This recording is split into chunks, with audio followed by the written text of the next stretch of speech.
needs to not simply pay regard to them in a rhetorical sense and say, oh yes, the Declaration is there, but actually incorporate its principles in the operation of government, in the operation of the judicial function, in the operation of executive programs, and in the making of laws by the legislative branches. In each of these aspects of government, the Declaration needs to be taken into account. And what I'm suggesting is that national institutions of human rights, on the rights of indigenous peoples, have a key role to play in ensuring that the various branches of government do this, take into account the various aspects of the Declaration, and operationalize those aspects of the Declaration that are pertinent to their activities in the day-to-day operations of government. And so national institutions of human rights, I think, have a promotional function to play in this regard.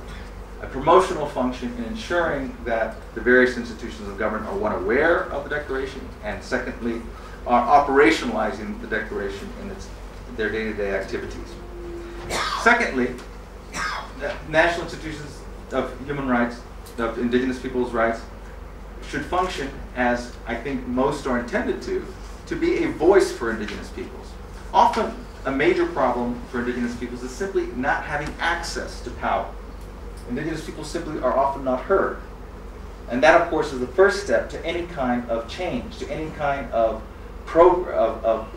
development that will address indigenous people's concerns, ensuring that indigenous people's voices are heard. And many times that isn't the case. Indigenous peoples don't have access, for one reason or another, to the various institutions of government that touch upon their concerns. And what national institutions for indigenous peoples should endeavor to do is to be a voice for indigenous peoples, not just in the sense of hearing indigenous peoples in regard to their own programs, that is the programs of the national institutions, but being a conduit so that indigenous people's voices can be heard through national institutions to the other branches of government, or ensuring that indigenous peoples have access directly to, assisting indigenous peoples to have a voice directly with the various other institutions of government.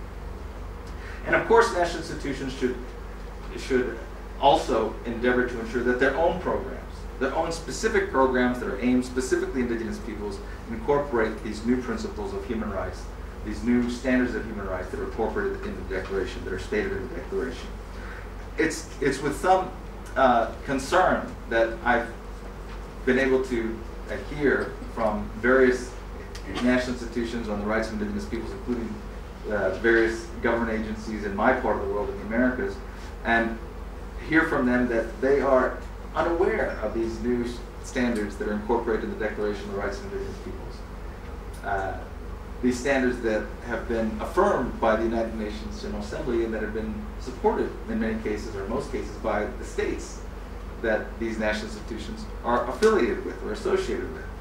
And I think it's very important that national institutions themselves become fully aware of the Declaration and the standards that it represents, this new understanding about the rights of indigenous peoples that it represents based on basic human rights principles, and incorporate that new understanding, these norms, within their own programs specifically aimed at the rights of indigenous peoples.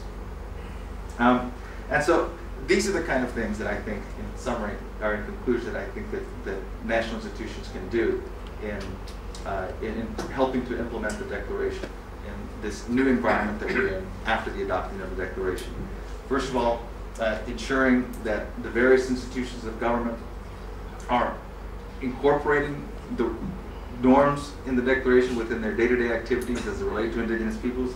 Secondly, ensuring indigenous peoples have a voice with regard to the various institutions of government, facilitating that voice with regard to indigenous peoples, and finally, incorporating the principles of the Declaration with their own specific programs that are aimed at assisting indigenous peoples. What we're in, I think, is, like I've suggested, is really a new era, one that contrasts from what might be described as a colonial era in the relationship between states and indigenous peoples.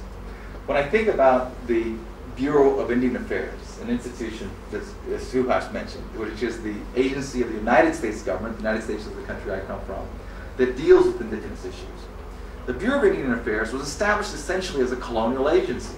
Even the U.S., even though the United States had long gained its independence from Great Britain, the Bureau of Indian Affairs operated as a colonial agency of the United States vis-a-vis indigenous peoples. in a very classic sense. What was its function? Its function was to manage the affairs of indigenous peoples on a day-to-day basis. Bureau of Affairs agents ran indigenous communities, much like the colonial agents of Great Britain ran India in the past.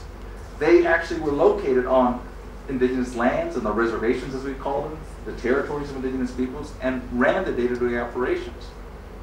And did so not with the objective of seeing indigenous peoples ultimately can take control of their own lives, but with the objective ultimately of indigenous peoples disappearing eventually as distinct groups, as distinct cultural groups, with the idea that they would simply either die off or become assimilated within the broader society.